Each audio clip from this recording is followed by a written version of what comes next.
On démarre. Au moment de passer le flambeau à Yoshua, c'est dans le livre de Dvarim, la paracha de Vayeler, chapitre 31, 16 et 17. Moshe Rabbeinu déclare. D'abord Hachem s'adresse à Moshe, Incha shochev im avotecha, à présent tu vas reposer avec tes ancêtres, et ce peuple va se dresser et se prostituer derrière les divinités étrangères du pays, dans lequel il pénètre pour en prendre possession. Et il m'abandonnera, déclare Hachem. Il annulera l'alliance que j'ai conclue avec lui. Et ce jour-là, dit Hachem, ma colère s'enflammera contre lui. Vazavtim, et moi aussi je les abandonnerai. Veistarti panai mehem, et je voilerai ma face de eux. Vaya les chol, ils seront jetés en pâture. Umetsaou raot rabot vetsarot, et viendront les trouver des mots nombreux et dans tous les sens. Vamar bayom aou. Alors le peuple ce jour-là il dira Halo ki ein elokai bukirbi metsaou niaraot aile. C'est parce que mon Dieu n'est plus parmi moi que tous ces mots me tombent dessus. D'accord? Le verset Yutret, Vanochi haster astir panai bayomaou. Ce jour-là, je redoublerai mon voilement de ce peuple. Al kol hara asher asa, pour tout le mal qu'il a fait, kifana el Elohim acherim, car il s'est tourné vers d'autres dieux.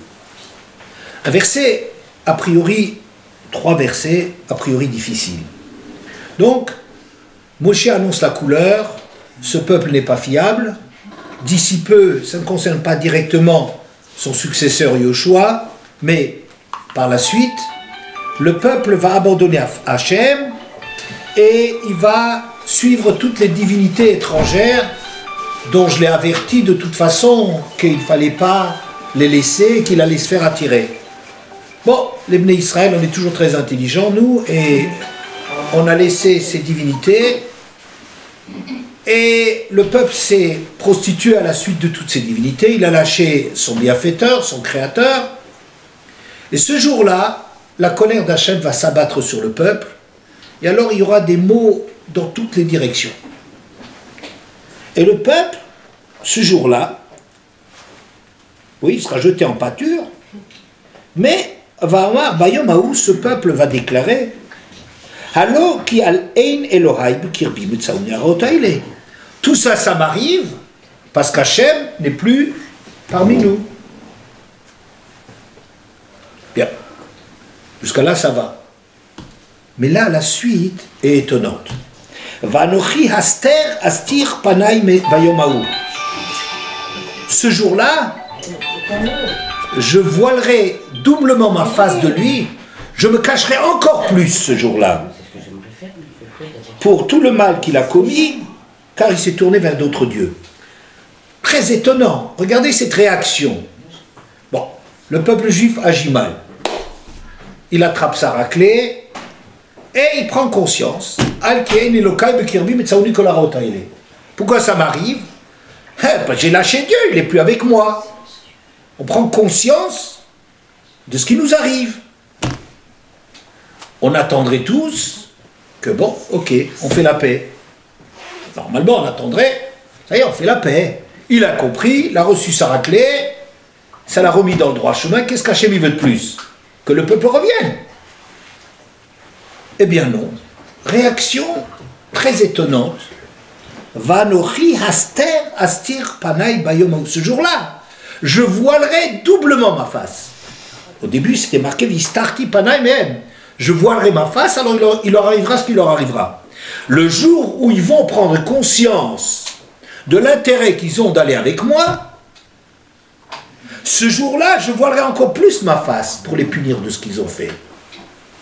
On ne comprend pas. Qu'est-ce qui se passe?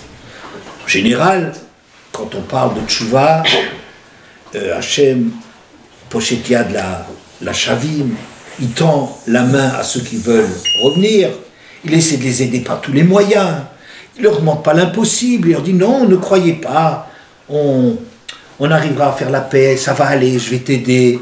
L'essentiel, c'est d'avoir de la bonne volonté. Bon, ici, ça, ils se réveillent et puis ils prennent conscience de l'absence d'Hachem, de ce que ça leur coûte, et bon, voilà.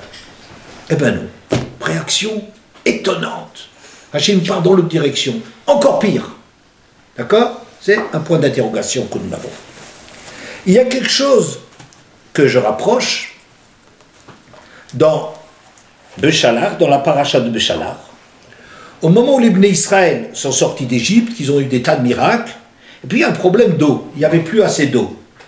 Donc le peuple s'est révolté, mais il a fait deux choses. Il s'est révolté, il a testé Akadosh Baruch Hu, il a testé Dieu, et Vayikra Hashem Amakom Massa Umriva, le nom de cet endroit a été appelé Massa, c'est la mise à l'épreuve, le test, Umriva est la dispute.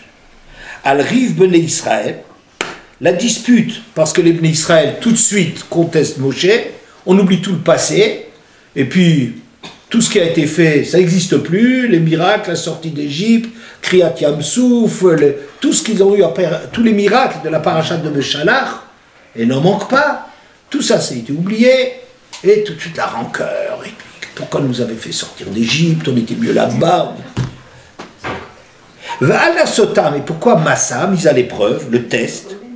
Al-Nasotam et Hachem les morts ayesh Hachem bekirbeinim haïm, sur la mise à l'épreuve de Hachem, en disant, est-ce qu'Hachem est parmi nous ou pas? D'accord? Est-ce qu'Hachem est parmi nous ou pas? Va y avoir Amalek. Ça y est, Amalek arrive. Je replace les choses dans le contexte. Rashi explique, c'est comme un enfant qui est sur les épaules de son père, et chaque fois le gosse il dit, papa, t'as vu là-bas, il y a le ballon, tu me ramasses le ballon? Ah, il y a du chocolat, tu me donnes du chocolat, tu m'achètes une sucette? Le père il est là, tous les besoins du gosse. Tout d'un coup il y a quelqu'un qui vient en face, et l'enfant demande à ce quelqu'un, il dit, t'aurais pas vu papa? T'aurais pas vu papa? Comment? Il est constamment en train de te donner, de pourvoir tous tes besoins, toutes tes envies. Il te donne tout ce que tu veux, et toi tu demandes, t'as pas vu papa? Bon, en vérité, si vous vous souvenez, je ne pense pas que vous vous souvenez, parce que ça remonte à quelques années, j'avais fait cours sur ce problème-là, avec le Zohar, mais je ne veux pas revenir là-dessus. Le problème, disons, on va décrire les choses comme ça. L'enfant, il ne voit pas son père, il est sur les épaules. Mais il voit que son père se soucie de lui à longueur de temps et tout ce qu'il a envie, il lui donne. T'as pas vu papa? Comment tu te demandes si je suis ton père? Où est ton père? Tu te demandes alors que j'arrête pas de te donner tout ce que tu veux? Alors le père, il jette l'enfant par terre, vient un chien le mord. Il dit, maintenant que le chien il te mord, maintenant quand tu vas crier, tu sauras vers qui tu vas crier, tu vas me retrouver. Oui? C'est Amalek. Les Bnei Israël ont reçu dans cette paracha, ils sont sortis d'Égypte, avec tous les miracles, avec Kriyat Yamsouf, avec l'eau, avec les cailles, avec la manne, tout le temps, tout le temps, tout le temps, tout le temps, tout le temps. Hachem pourvoit leurs besoins à longueur de temps. Ah, il y a un problème avec l'eau, le Dieu, qu'est-ce qu'il veut? Est-ce qu'il nous commence à tester Dieu? Mais attends, mais ça va pas ça? Quoi, tu te demandes sur Ayesh Hachem Bikirbein Maïm, est-ce qu'Hachem est parmi nous ou pas? Mais ça va pas! Et qu'est-ce que je fais jusqu'à présent? Et comment t'en es arrivé ici? J'étais là! Va y avoir Amalek. Alors le chien il arrive, c'est Amalek, et il va leur faire goûter un peu de ses dents. Ouais? Bien. On retient ces deux premiers textes et je vais après expliquer mon idée derrière. Il y a un chapitre que je trouve merveilleux dans le livre des rois au moment de l'inauguration du Beth Amikdash. Le temple, le premier temple, a été inauguré par Shlomo HaMelech, par le roi Salomon. Et Shlomo HaMelech adresse à ce moment une prière au Créateur. Vata tishma shamaim mechon shiftecha. Et toi, écoute à partir du ciel, lieu de ta résidence. Vesalarta, et que tu pardonnes. Vasita, et que tu agisses. Venatata leish kechol drachav, et que tu donnes à tout un chacun selon ses agissements.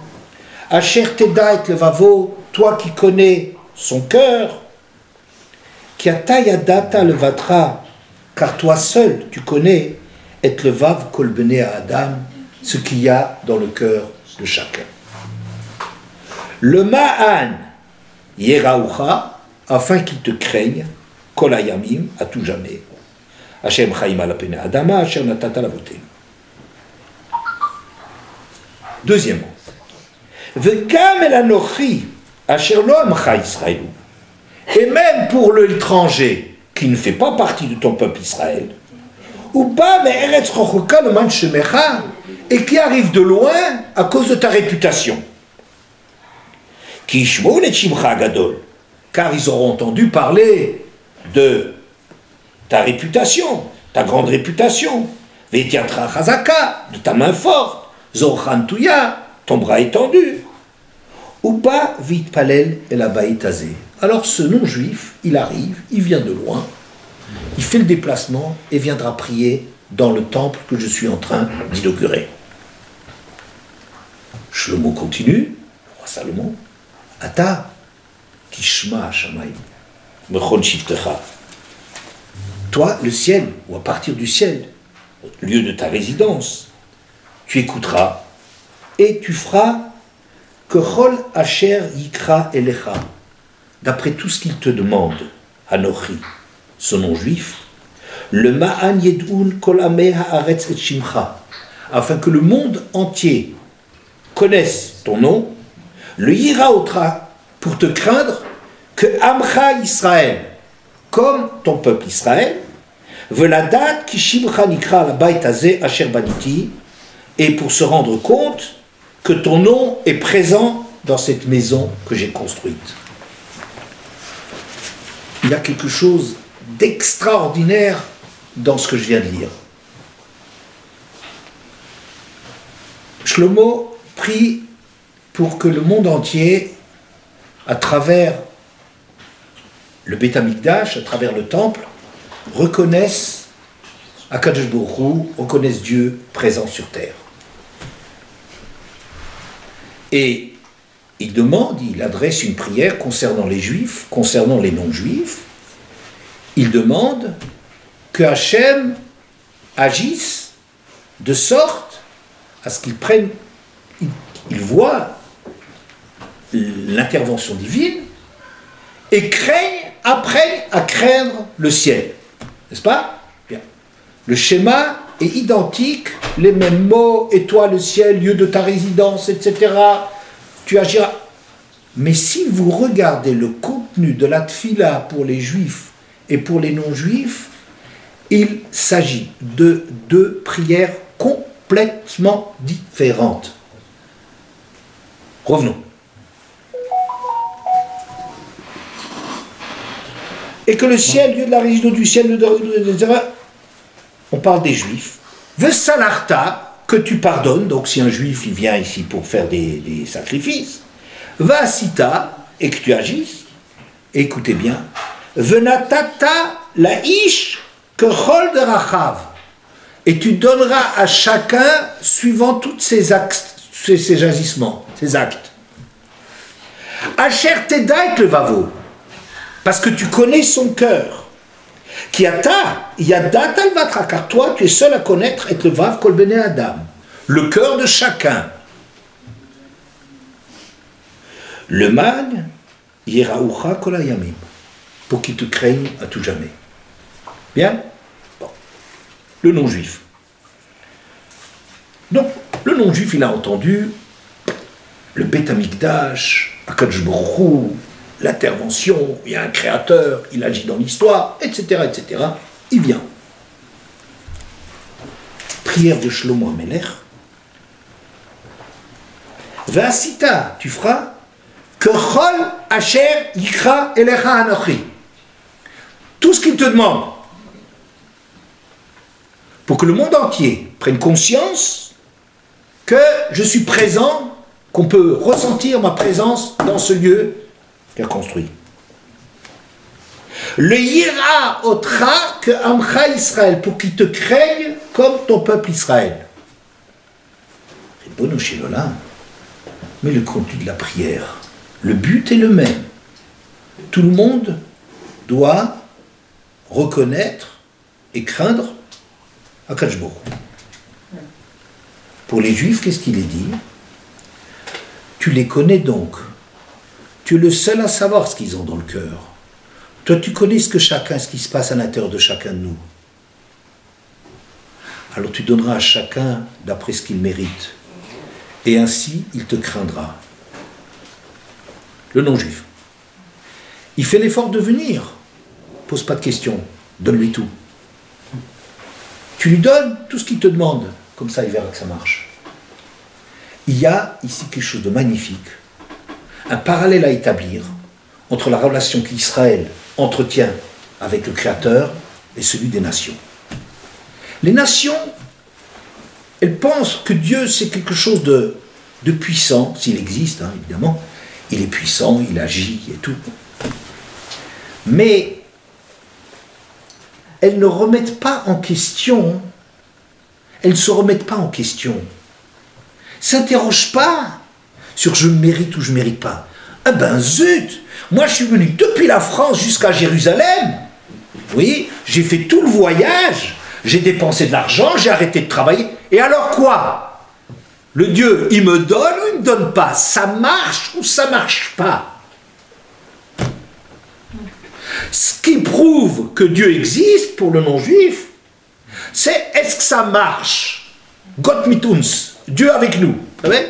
Les Américains, la réussite de l'Amérique, ils sont en général protestants, donc la réussite matérielle, ça prouve la présence de Dieu. La meilleure preuve que Dieu, in God to trust, ce qui est absolument extraordinaire, hein, c'est sur le dollar que c'est marqué. Alors on se demande quel Dieu il parle, il s'agit là de Dieu, est-ce que c'est le 1 dollar? Je l'aurais fait pour 100 dollars, mais enfin, pour 1 dollar, in God to trust, c'est assez... Mais on croit en Dieu, voilà. C'est encore un peuple qui n'a pas peur de parler de Dieu, c'est magnifique, ça existe encore, voilà. Alors, mais, on croit en Dieu, la preuve que Dieu existe, c'est que ça marche, c'est que l'Amérique sont les plus puissants du monde. Et si l'Amérique se fait dépasser par les Chinois, oulala, je crois que la religion américaine, elle va baisser d'un cran. Il faut que ça marche. Si Dieu existe, il faut que ça marche. Celui qui fait marcher, celui qui me répond à mes aspirations, à mes demandes, c'est lui et j'ai peur. Pour que le non-juif craigne Dieu, comme Hachem, comme les Hébreux, Ka'amcha Israël, le bas dira Ka'amcha Israël, comme ton peuple Israël, il faut que tu leur accordes. Commence pas à leur poser des problèmes, ne leur fais pas des procès, ne commence pas à les juger, ils ont fait l'effort, et ils sont seulement conscients de l'effort qu'ils ont fait pour venir, et ça y est, gamarnou, ça suffit, et s'ils ne donnent pas, c'est qu'il ne vaut rien. N'est-ce pas? Donc, et s'il donne, il est très fort celui-là. Il est très fort. Il faut investir là-dessus. Bien. Pour Israël, c'est tout à fait une autre image. Oui? Tu entendras, depuis le ciel, tu pardonneras, tu agiras. Tu donneras à chacun selon ses mérites, selon ses agissements, selon ses voies. Asher teda et levavo, parce que tu connais son cœur. Tu es le seul à connaître exactement ce qui se passe dans le cœur de chacun. Le mal iraoucha, et là ils te craindront. C'est extraordinaire. La relation qu'Israël entretient avec Hachem, pour craindre Hachem, c'est pas est-ce que ça marche. C'est la relation que j'ai avec lui. Est-ce qu'il sait ce qui se passe avec moi? Je sais, pour nous c'est sérieux. C'est pas un bidon parmi d'autres ou un qui marche parmi les autres. Oui, c'est pas ça. Quand Moshe est venu parler pour sauver les bénis Israël, Paro l'a amené au musée. Le musée des dieux. L'odieux musée. Oui. Alors, le musée odieux, elle lui a dit, regarde, ça c'est le dieu d'Amon, ça c'est le dieu de Moab, ça c'est le dieu de Bin, ça c'est le dieu de... Et Hachem, où il est? Moshe a dit, mais t'es un cimetière, toi. Un cimetière, il y a que des morts. Notre Dieu, il est vivant, il agit. Tu te fais la collection de Dieu, ça... Bon. Pour nous, Hachem, c'est quelque chose de vivant, c'est-à-dire quelque chose qu'Hachem, il nous intéresse parce qu'il nous parle.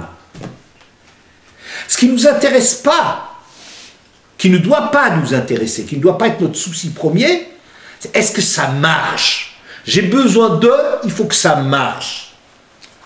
C'est pas si simple. Pour que je craigne Hachem, ce que je crains d'Hachem, c'est que je vois tellement qu'il me connaît et qu'il connaît tout ce qui se passe à l'intérieur, les tours, les détours, les triches, les hontes, les trahisons, toutes les faiblesses que j'ai. On est tellement faible. On ouvre grand la bouche. On veut se faire passer pour des gens, on se fait mousser, on se fait passer pour des gens bien. Mais la vérité, chacun sait être le va-veau. Ce qui se passe à l'intérieur de soi, on sait qu'on n'est pas tellement à la hauteur, on sait qu'on n'est pas tellement serviable qu'on a l'air, on sait qu'on n'est pas tellement gentil qu'on prétend, on sait qu'on n'est pas, il y a tout à fait une autre... Mais Hachem, Atayodea, le Vatra, toi seul, tu sais ce qui se passe dans le cœur et ce qui m'intéresse.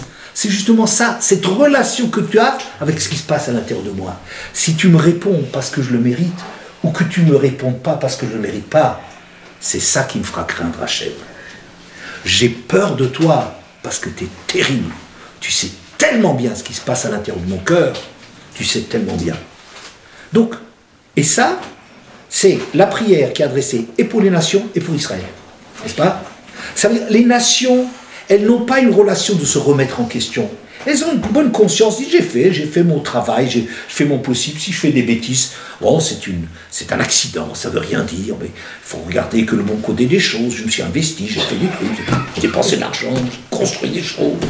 Ouais, ça suffit. Donc, pour qu'il craigne Hachem, il faut qu'il voit que ça marche. S'il marche, j'ai peur de lui. Il est terrible. Par contre, pour Israël, c'est pas ça. Ça, les goïms, ils te craindront comme ton peuple Israël. Mais pour qu'Israël, ils te craignent, c'est autre chose. On ne demande jamais que ça marche. On demande que tu agisses selon les mérites de chacun, parce que toi seul, tu sais ce qui se passe dans le cœur de chacun. Et ça nous fait peur. Qu'Hachem, ils connaissent nos faiblesses, notre trahison, notre petitesse, notre orgueil, tout ça. Je ne suis pas en train de dire qu'on est nul, hein, c'est pas du tout c'est pas mon genre. Mais de savoir qu'on est fragile, de savoir qu'on n'est pas toujours à la hauteur. Et c'est pas grave, je dis, et à la vérité, je veux dire. Et c'est pas grave qu'on est comme ça. Ce qui est grave, c'est de l'ignorer, de fermer les yeux sur ce qu'on est, et de croire qu'on peut progresser en fermant les yeux. C'est comme quelqu'un, il ferme les yeux, il marche dans la rue, et voilà, qu'est-ce qui va lui arriver? C'est pas ça qui est grave. Ce qui est grave, c'est d'être inconscient sur ce qui se passe à l'intérieur de nous-mêmes, mais d'être fragile. Ben oui, on est fragile, et alors? On est fragile parce que c'est difficile d'être un homme. On est fragile parce que c'est difficile d'être à la hauteur. On est fragile parce que la vie, elle est difficile. On est fragile parce qu'on a des épreuves. On est fragile parce qu'on est attiré par des choses qui ne sont pas bonnes. On est fragile, c'est toi qui nous as créés comme ça. Il faut arriver à vivre avec soi, mais à vivre à ce niveau. Et c'est ça ce qui intéresse à Akadosh Baruch Hu. Il sait ce qui se passe dans mon cœur, il sait que je suis fragile, il sait que je suis faible, il connaît plus mes lâchetés que moi-même, il connaît tout ce que je fais, il connaît tout. Et ce qui m'intéresse, c'est cette relation qu'il a avec moi. D'accord? Bien. On va avancer. Après, je vais reprendre tout ça. Dans la paracha de Rehé, dans le livre nouveau de Dvarim, il y a quelque chose de très curieux. Chapitre Yud Gimel.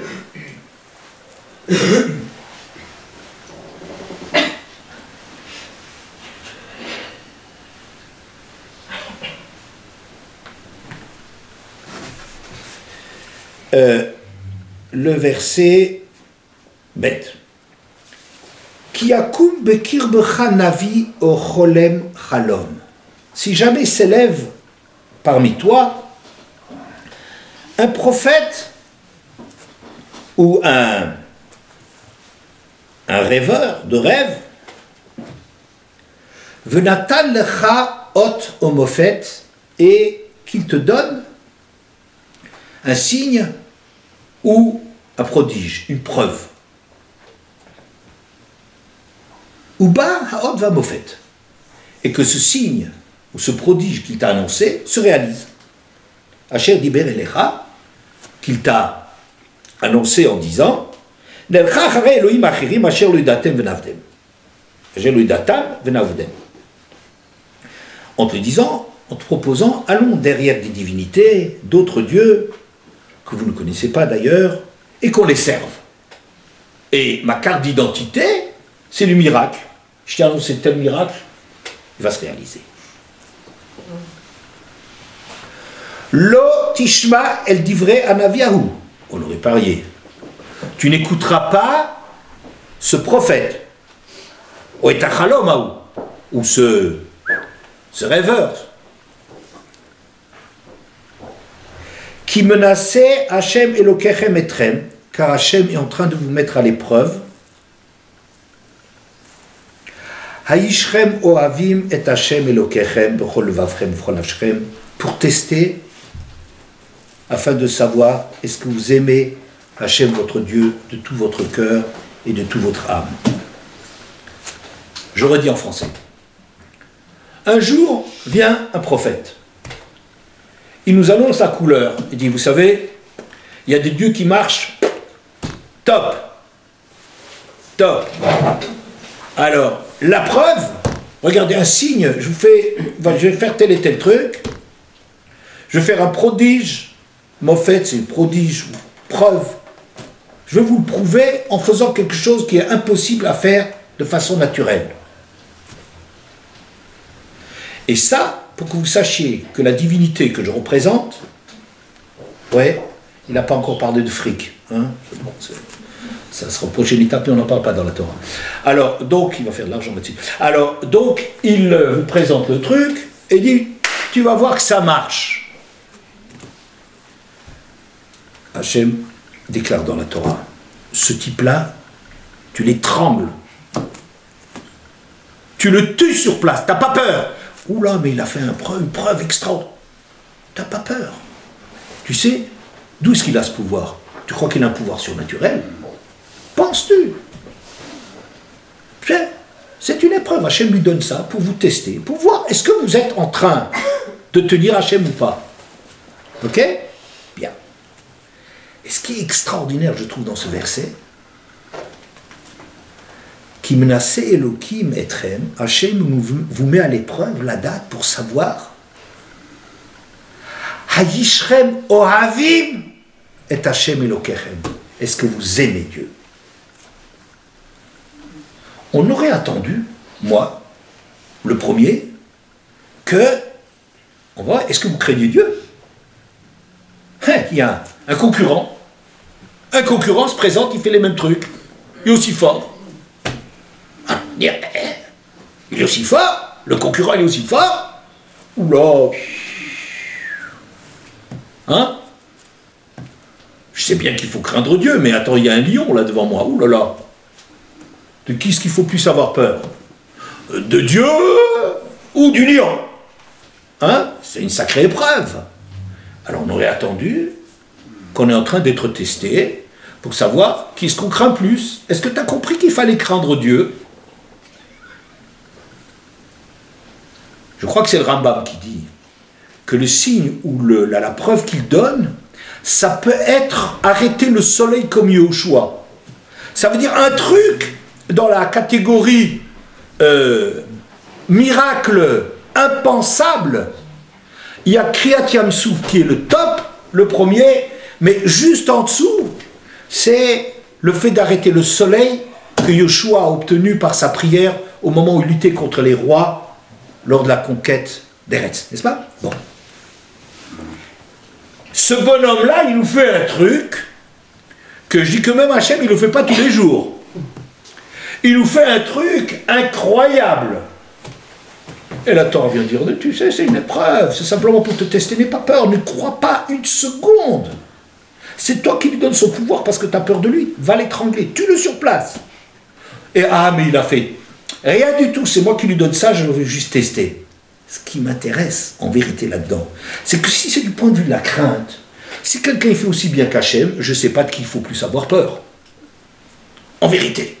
N'est-ce pas? En vérité. Il fait la même chose que Dieu. Il arrête le soleil. Qu'est-ce que j'ai comme preuve? Je comprends qu'il y a de quoi s'interroger. Alors on va dire, oui, non, mais attends, mais souviens-toi que Dieu, il a fait des tas de trucs. Oui, mais attends, mais il a arrêté le soleil. Hein, vous avez déjà vu arrêter le soleil? Moi pas. Bon, ça n'existe pas. Un truc pareil, ça arrive une fois par millénaire. Ça n'arrive jamais. Il a fait un truc pareil. Mais il est peut-être effectivement aussi fort que Dieu. Il faut avoir peur. Oui, aïe, aïe. Qu'est-ce qu'il faut plus craindre? Quel est le problème? Hachem veut tester, comme c'est beau. Hayishrem ohavim et Hachem elokerem. Est-ce que vous aimez Hachem, votre Dieu? Ça veut dire quoi? Je sais bien que vous pouvez le craindre. Ce que je vais donner, le pouvoir que je donne à ce prophète, ou à ce rêveur de rêve, il est égal à tout ce que je vous ai montré.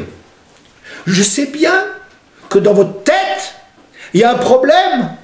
Lequel est le meilleur? Je sais bien tout ça.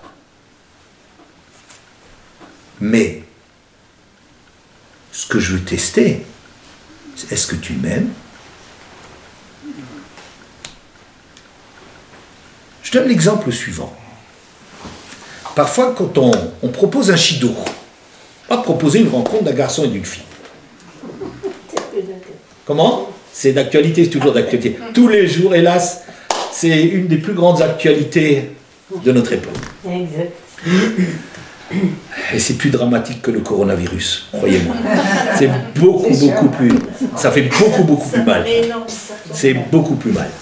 Alors on va parler. On va présenter le garçon. À lui dire, oui, mais il est un peu petit. Tu sais, il n'a pas fait d'études. Pour gagner sa vie, hein, c'est un peu ric-rac. Bon. Vous entendez la proposition? Alors, suivant votre maturité, votre âge, l'urgence, oui, on va commencer à dire. Moi, en dessous de 3 000 € par mois, je ne regarde même pas. Quoi, c'est quoi? Il n'a pas fait d'études, mais moi je m'intéresse pas. Bon, imaginons que le mariage a eu lieu. Et on voit bien que l'autre, il démanque. N'est-ce pas? Il n'est pas tellement cultivé, il est un peu vulgaire, il a un peu de trucs, un peu il y a des... Il ne connaît pas tellement bien sa vie. Alors on divorce. Chez l'Olam. Il faut être tordu et goy dans sa tête de juif pour penser qu'un problème il s'est résolu avec un divorce. Mais c'est ma femme. Mais c'est ma femme, c'est ma vie. J'ai entendu rapporter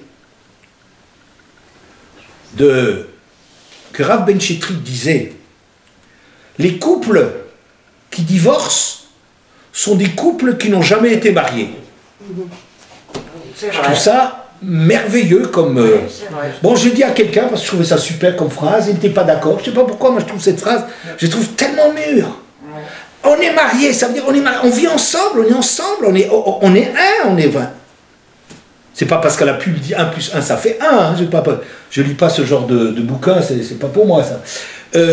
Mais c'est vrai, on a tellement d'expériences communes, on a tellement de complicité, on ne peut pas envisager la vie sans l'autre, ça n'existe pas. Ah, mais il y en a un qui est mieux que ton mari. Mais ça me fait rigoler. Et alors, qui passe son chemin, qui trouve quelqu'un de mieux que moi. Quel est le problème? Quel est le problème? Je vais changer de parents. Ah oui, mes parents, finalement, ils ne sont pas terribles. Finalement, mes parents, ils ne sont pas terribles. Il va au magasin, il change. Bon. Il va au magasin, il change, exactement, vous avez dit. Je vois que vous avez une expérience dans le domaine. Alors on change de parents. On va dans le rayon ristourne, rossignol, laissé pour compte, voilà. On fait un choix de nouveaux parents. Parce qu'on sait très bien qu'à l'époque, je me souviens très bien, j'avais un copain qui était abonné à Mickey. Moi, j'ai jamais été abonné à Mickey. Et donc, lui, il a des parents bien, n'est-ce pas? On va changer de parents. Oui? Là, on change de parents. Mais les parents, c'est une partie de nous. Mais les parents, on vit avec ça. C'est le cadre de notre vie. C'est très superficiel d'imaginer qu'on change de parents. C'est pas simplement dire l'autre il court plus vite que ton père, il est plus fort que ton père, il gagne plus de fric et il est. C'est pas comme ça que ça se passe.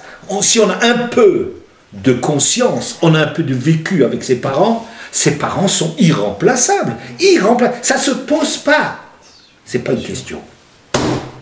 Si jamais il y a un prophète qui vient et il vous montre qu'il est aussi capable, c'est un chidour aussi bien qu'Akadosh Baruch Hu.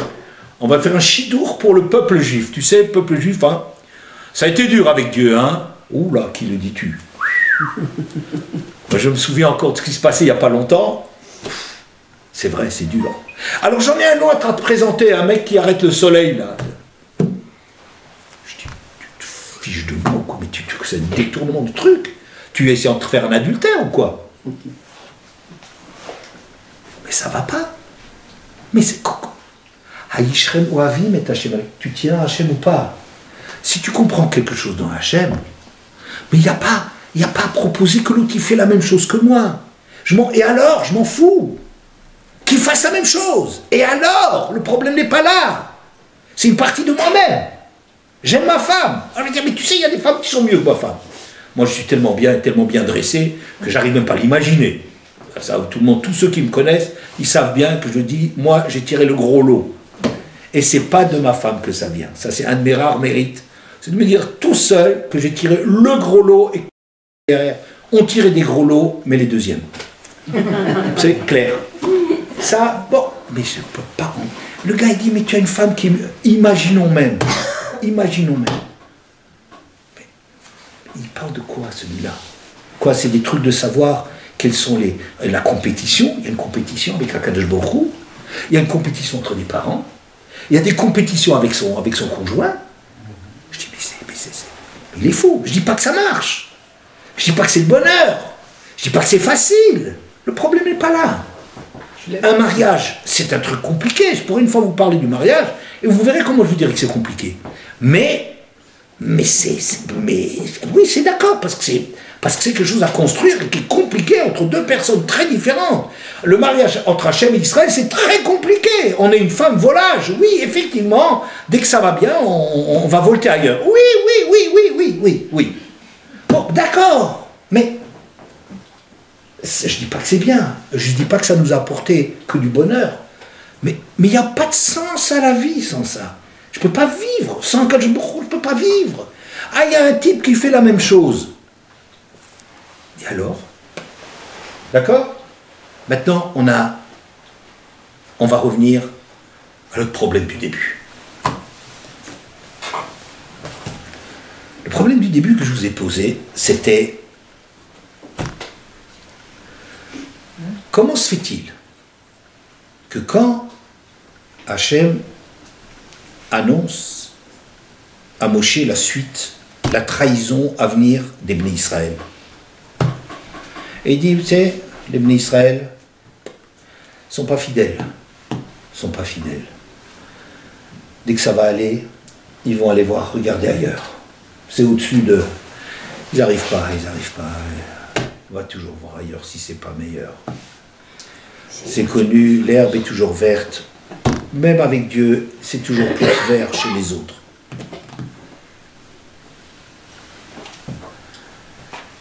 Alors, Hachem dit, ce jour-là, je me cache. Ils vont faire l'expérience. Qu'est-ce que c'est la vie sans moi? Le jour où Hachem n'est pas à côté de nous, c'est un broch. C'est une chute terrible. Tous les malheurs qui nous arrivent, de tous les côtés, ça va bien. On n'est pas idiot. On va prendre conscience. Ah ben oui, c'est depuis qu'on a lâché Hachem. Al ki ein Elokai bukirbi metzauni kolarot haile. C'est parce que Dieu n'est plus parmi moi que ça m'arrive tout ça. Ah ah. Istarti panaï. Aster astir panaï. Ce jour-là, je cacherai encore plus ma face. Je ne comprends pas, j'ai demandé, mais Hachem il aide toujours à faire tchouva. Il aide. Ils sont en train de prendre conscience, elle est. Ah, je vais vous dire, et ça c'est le vort, si vous voulez, le point sur lequel repose mon cours. Il y a quelque chose, ils ont dit quelque chose, un mot malheureux, c'est pas le mot qui est malheureux, ça renvoie à quelque chose de malheureux. Hachem ein Elokai bekirbi, il est plus parmi moi, il est plus chez nous. Amalek, la même chose. Par exemple, l'Omar, Hayesh Elokim Bekirbi Imaïm. Ouais. Est-ce que Dieu est parmi nous ou pas? Oui, il est parmi nous. Hayesh Hashem Bekirbi Imaïm. Non, il n'est pas parmi nous. C'est faux. Quand vous dites est-ce que Dieu est parmi nous, ça veut dire Dieu est avec nous. Drapeau. On est les meilleurs. Dieu est avec nous. Il est avec nous. On marche. Le produit marche. Ça, je dirais, ça c'est une façon juive d'être goy. Le goy, il voit est-ce que Dieu est avec nous ou pas. Ça marche pas. Si ça marche, si l'Amérique gagne, ça veut dire in God we trust. N'est-ce pas? Si ça marche pas, oula, ça va mal. Il n'y a plus de Dieu. On ne craint plus. D'accord? S'il n'est pas Bekir Beinou, si Dieu, il est plus parmi nous, s'il n'est plus parmi nous, oula,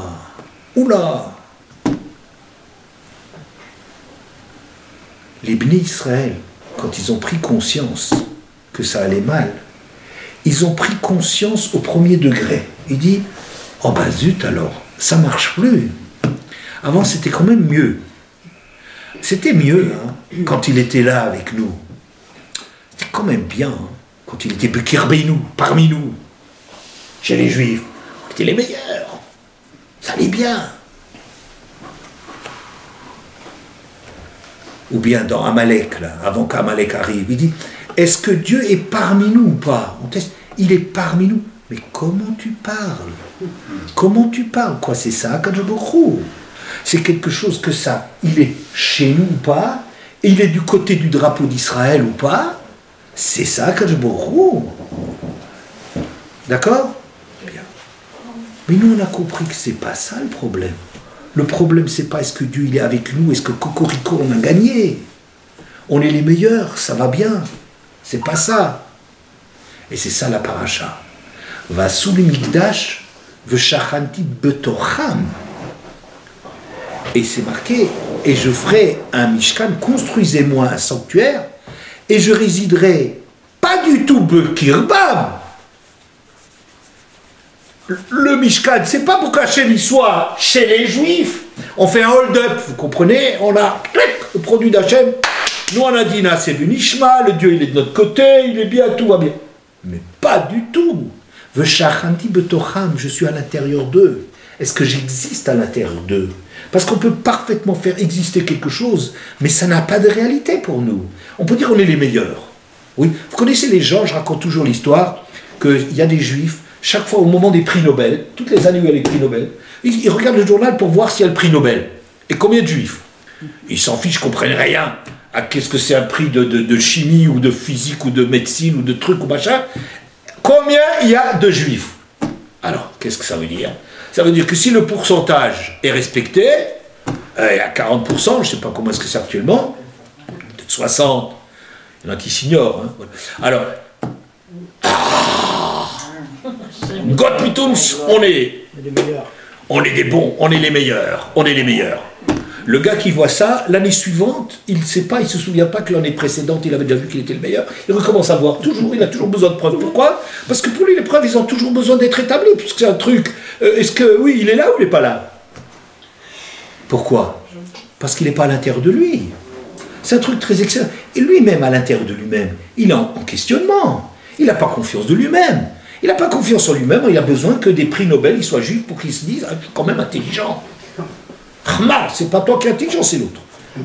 Ah, c'est vrai, l'autre Hamar, c'était aussi un juif. Bon. Mais, quoi qu'il en soit, mais c'est... Ouais, les gens, ils ont toujours besoin d'être rassurés. Pourquoi ils ont besoin d'être rassurés? Ils ont besoin d'être rassurés parce que c'est pas vivant chez eux, parce qu'ils ont toujours besoin de preuves. Une chose sur laquelle on a eu problème, on a toujours de preuves. Si on commence ras de shalom dans un, je sais pas moi, dans deux associés qui commencent à s'interroger est-ce que l'autre il est bien ou pas, et il est tout le temps en train de traquer le truc. Il a été vachement honnête là-dedans. Oui, d'accord, mais la fois avant, mais la fois suivante, et actuellement, on a tout le temps besoin de preuves. Pourquoi? Parce que c'est Bikir Beinou. Est-ce qu'il est là ou il n'est pas là? Mais ce qu'il faut savoir, Haïshrem Ohavim et Hachem Elokechem. Est-ce que vous aimez Hachem? Qu'est-ce que c'est? Quelle est la différence entre aimer et craindre? Craindre, comme il dit mon maître Rav Abitbol, il dit craindre, c'est Yirat Shamaim, c'est la peur du ciel. Quand on parle de crainte, crainte du ciel. Parce que le ciel, c'est tellement, ça représente l'immensité, l'infini, l'éternel, oui. C'est tellement loin, c'est tellement, ça me dépasse tellement que je suis fracassé, je suis chétif, une bestiole. Ouais, rien. Ça, j'ai peur, à cause de la distance. Mais l'amour, c'est à l'intérieur de nous que ça se passe. Comme tout le monde sait ça, Ahava, amour, c'est 13, 1, Echad. C'est faire un avec. On vit avec, c'est une chose qui est vivante à l'intérieur de nous. Le problème, il faut surtout pas qu'Hachem, on le dise, mais Dieu est chez nous. Mais Dieu, il a choisi les Juifs. Mais c'est... D'abord, qu'est-ce que moi je mérite là-dedans? C'est comme le gars, l'abruti, là, qui est né, fils de parents très riches, alors il s'imagine que cet abruti, fils de parents très riches, il est quelque chose. Il est nul, il est encore plus nul, parce que ses parents sont riches et lui c'est un abruti. C'est un héritier. Il est encore plus riche. Il est ridicule. Ouais. Bon. Alors, Dieu, il est avec nous. Toi, tu n'es rien du tout. Tu n'as pas eu le prix Nobel et tu n'es rien du tout. Mais c'est pas ça l'enjeu. L'enjeu d'Hachem, c'est Haïshrem Ohavim. C'est pas d'avoir peur d'Hachem, il faut avoir peur d'Hachem. On n'a jamais assez peur d'Hachem. Hachem, il est beaucoup plus grand que tout ce qu'on peut imaginer, bien évidemment. Mais le problème, il est Hayesh Hachem betocheinu. Est-ce qu'Hachem, il est à l'intérieur de nous? C'est-à-dire, est-ce qu'on a une relation? Est-ce qu'on a vécu avec lui? Et c'est quelqu'un qui on tient un être, donc une partie de nous. Donc on peut pas se séparer. Comment tu peux séparer le couple Israël-Hachem, mais séparer quelque chose qui sont devenus un? Tu es en train de tuer. Ça n'existe pas un truc pareil. Oui. C'est pour cela que lorsque, dans la paracha de Vayelech, on annonce Anochi Aster Astir Panay, parce que les bénis Israël, ils sont en train de dire je vais voiler ma face, alors vous allez voir les malheurs, alors vous comprendrez qu'Hachem il manque, il n'est plus parmi nous, alors Hachem il va voiler doublement sa face. Oui. Alors je vais continuer un peu sur ce thème. La Gemara Kaftet dans Yoma. Kaftet dans Yoma. Amoud Aleph. Amar Rabbi Yassi, lama nimshela Esther le Shachar. Pourquoi est-ce que Esther est comparée à l'aube? On l'appelle la biche de l'aube. Ayelet HaShachar dans le psaume 22. L'Omar Lecha, c'est pour te dire Ma Shachar sauf kol halayla, de la même façon que l'aube, c'est la fin de toute la nuit. Alors je vous donne en mille la suite. Af Esther sauf kol hanissim. De la même façon, Esther, c'est la fin de la période des miracles. Attends une seconde, j'ai bien entendu ou pas? Quoi? Esther, pourquoi c'est qualifié de l'aube? Ça veut dire quand la nuit disparaît. Oui, une nuit fait place au jour. Ça, c'est l'histoire d'Esther. C'est le dernier miracle retenu par la tradition officiellement. Après, il y a eu des miracles. Il y a tout le temps des miracles. Et s'il n'y avait pas de miracle tout le temps, on ne serait pas là, évidemment. Mais des vrais miracles officiels qui font partie du canon biblique, Esther, c'est déjà discuté sur Esther. Esther, c'est la limite. C'est comme la limite du shachar. Shachor, c'est noir, et puis c'est l'aube. Amoud shachar, c'est la transition entre le jour et la nuit. Mais vous avez entendu ce que j'ai dit? Que de la même façon que Esther, que l'aube, pardon, c'est la fin de la nuit, de la même façon, Esther, c'est la fin des miracles. Mais je ne comprends pas, moi. Quand il y a un miracle, c'est clair. Non? C'est l'inverse. Hein? A priori, hein, je suis peut-être un peu naïf, mais enfin, moi je comprendrais que s'il y a des miracles, ben c'est le jour. On voit les choses clairement. C'est clair comme le jour. On ne peut pas nier, c'est évident. Et quand il n'y a pas de miracle, ben on est dans la nuit. Oui, non, c'est peut-être pour la caméra, tiens. Je n'avais pas pris conscience. Alors, et ici on dit que c'est l'inverse. C'est bizarre. Vous entendez? La fin des miracles, c'est le début du jour. C'est très difficile. Et le jour, il y a un verset qui dit que le jour, l'homme sort pour travailler. Le jour, l'homme sort pour travailler. C'est ton boulot. Le boulot, c'est le jour. À quoi ça ressemble? Dans la vie, on a deux périodes. C'est une façon de découper la vie en deux périodes. Il y a la période de formation, d'éducation, de grandir. Oui? Alors, on reçoit de l'extérieur. On reçoit, on se remplit, on a des expériences, on constate des choses, on apprend.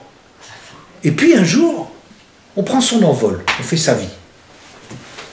Tout le but de l'éducation, c'est que un jour, on soit autonome.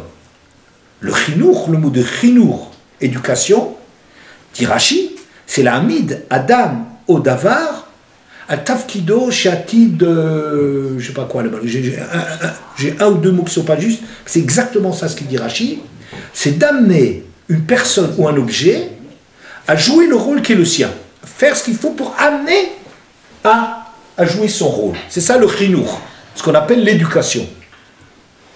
Tout ce qu'on a eu dans une première phase, ça, c'est le chinour. On est aidé pour accumuler de la mémoire.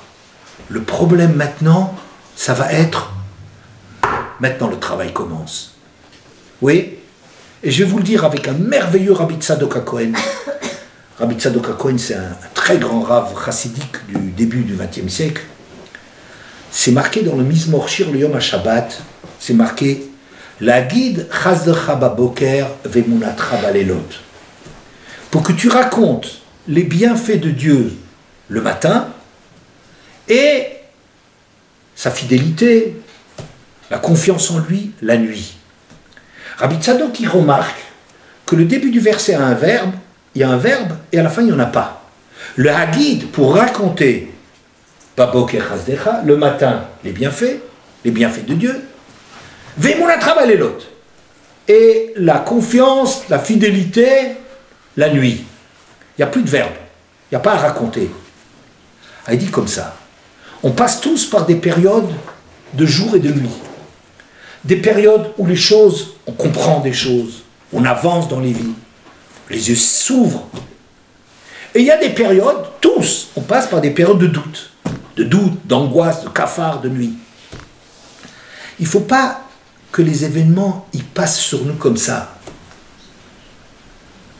Quand on bénéficie de quelque chose, quand les choses sont boker, claires comme le jour, le matin, clair, il faut le hagid, hagada, raconter, il faut s'étendre là-dessus, il faut intégrer ces choses, il faut les faire pénétrer à l'intérieur de nous.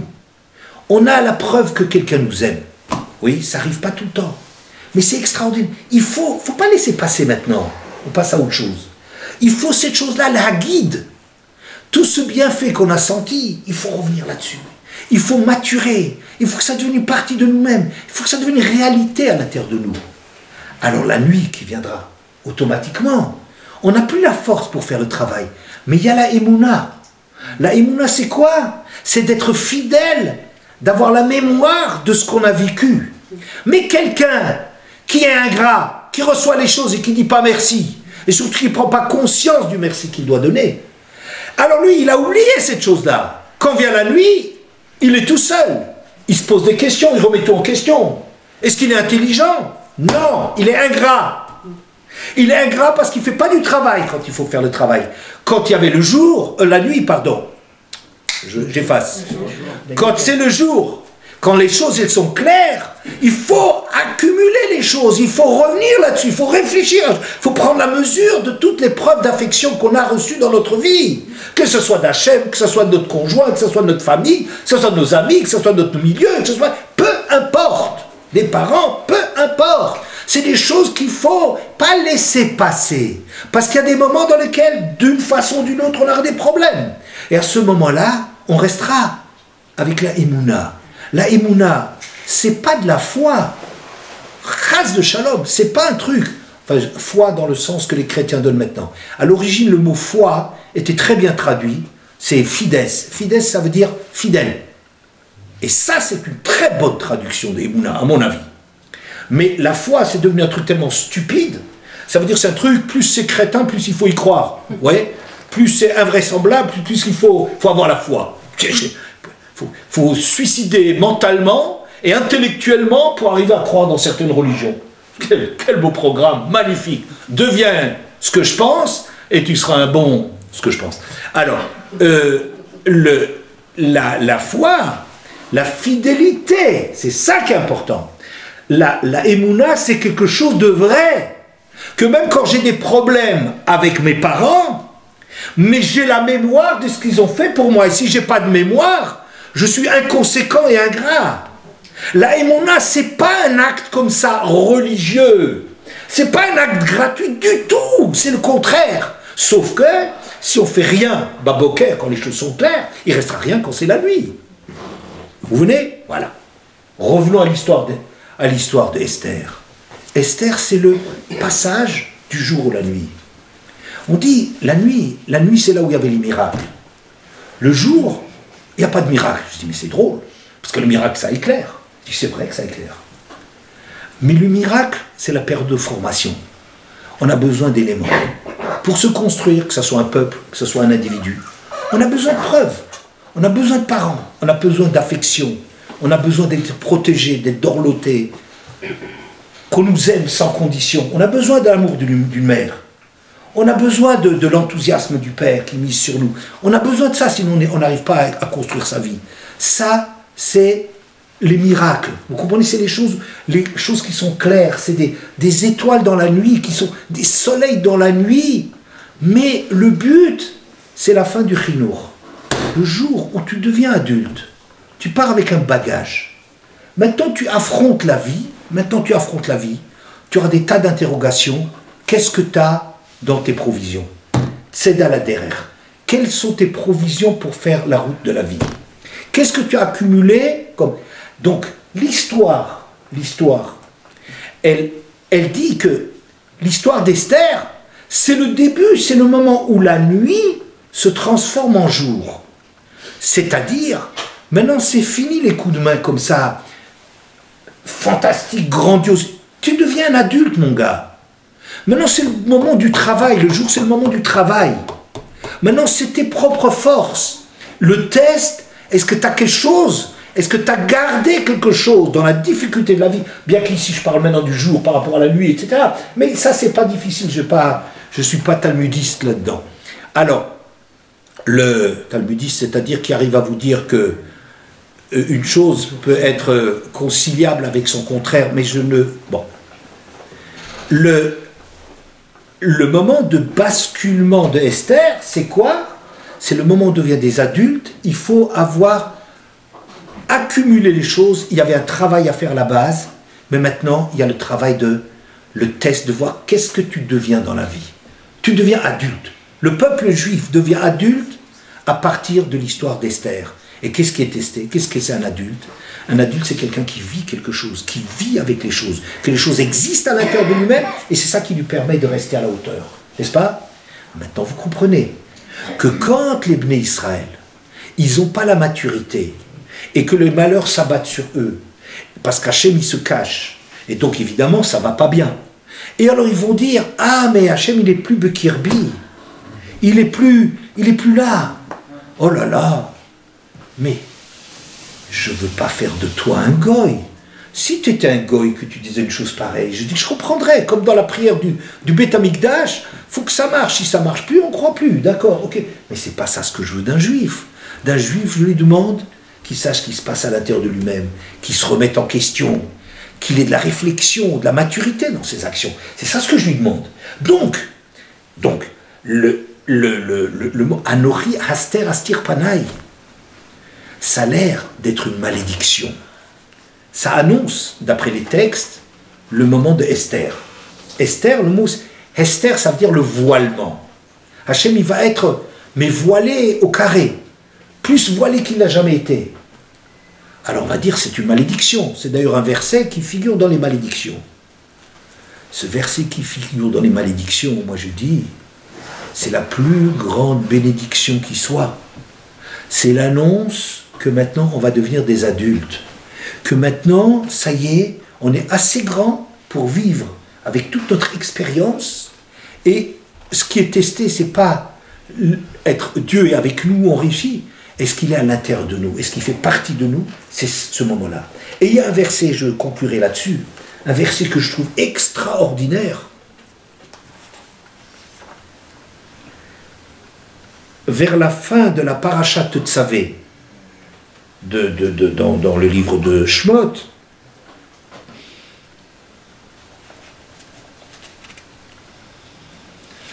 quand le temple aura été, pas le temple, le Mishkan, le sanctuaire aura été construit dans le désert, c'est marqué, j'aime tellement ça, moi je retrouve tout le temps la même émotion quand je vois des choses pareilles, c'est tellement beau. Veshachanti betor bnei Israël, le Mishkan, je résiderai betor bnei Israël, au sein des bnei Israël, à l'intérieur, pas Bekerem, chas de shalom. Betor, veshachanti betor cham, de Parashat Trouma. Je résiderai à l'intérieur d'eux, vaïti lahem l'Elohim, et je serai leur Dieu. Veyadou, et prendre conscience. Alors écoutez ça. Ki ani Hashem Elokehem, Asher hotzeti otam me'eretz Mitzrayim, le Shochni Botrem. Que c'est moi, Hashem leur Dieu, qui les ai fait sortir du pays d'Égypte. Vous entendez ce que je dis? Pour résider parmi eux. Ani Hashem Elokehem. Tellement extraordinaire. Qu'est-ce qui est extraordinaire? Pourquoi je suis ému quand il y a un truc pareil? Pourquoi? Parce que c'est le monde à l'envers. Jusqu'à présent, on nous a toujours fait l'article de la sortie d'Égypte. Crois en Dieu parce que... Tu veux croire en Dieu? Ben oui, il y a l'expérience de l'histoire. Je vous ai fait sortir d'histoire, crois en Dieu. Quand Hachem il a vécu avec nous, Betocham, à l'intérieur de nous, on vit les choses. C'est ça la preuve de la sortie d'Égypte. Incroyable. On a envie d'en pleurer tellement que c'est extraordinaire. Incroyable une chose pareille. J'ai jamais vu un truc pareil. L'expérience de vivre avec quelqu'un, c'est ça la preuve. Quand on était encore un apprenti, on était encore jeune, on n'avait pas conscience, il nous fallait des preuves et des preuves et des preuves, il fallait parler de la sortie d'Égypte, et la sortie d'Égypte, et la sortie d'Égypte. Et on n'oublie pas, surtout Yotziat, Mitalman, Tiskor, il fallait tout le temps revenir là-dessus, parce qu'il y a des preuves, c'est extraordinaire, c'est fantastique, extraordinaire. Ça, c'est une lecture miraculeuse. Je dirais, immature. Il vient un moment où on vit avec Hachem. Il est betocham. Il est à l'intérieur de nous. Et là, et c'est la plus grande preuve qu'il y a de la sortie d'Égypte. C'est quoi? Elle est à l'intérieur de moi. Une folie. C'est une folie. On croit que les preuves de la sortie d'Égypte, il faut dire, mais comment c'est possible et que jamais les Juifs, un petit peuple comme ça, il n'aurait jamais vécu tout seul parmi tellement de... C'est pas possible. Alors on veut apporter des preuves objectives, comme les prix Nobel. C'est la preuve que, c'est la preuve que, c'est la preuve que, c'est la preuve que. On est tout le temps en train de nous faire ce truc-là. C'est vrai. Mais il y a un moment où Hachem Haster Astir Panay. Hachem, il disparaît. Il disparaît, ça veut dire quoi? Il fait de la place pour que tu deviennes un adulte. C'est les parents qui, à un certain moment, comprennent que pour le bien de l'enfant, ils doivent se retirer. C'est une klala. C'est une bracha de retrouver les parents à l'intérieur de ce qu'on est devenu. Et c'est ça, et la plus grande preuve, c'est pas les preuves objectives qu'on a de se souvenir quand est-ce qu'ils ont été gentils pour nous et qu'est-ce qu'ils ont fait pour nous. C'est pas ça la preuve. La preuve, c'est ce qu'on vit à l'intérieur de nous-mêmes, que quand on les voit pas et qu'il y a quelque chose de vivant à l'intérieur de nous, c'est la preuve, par excellence, avec un P majuscule, c'est la preuve de l'existence de nos parents, de l'existence d'Hachem.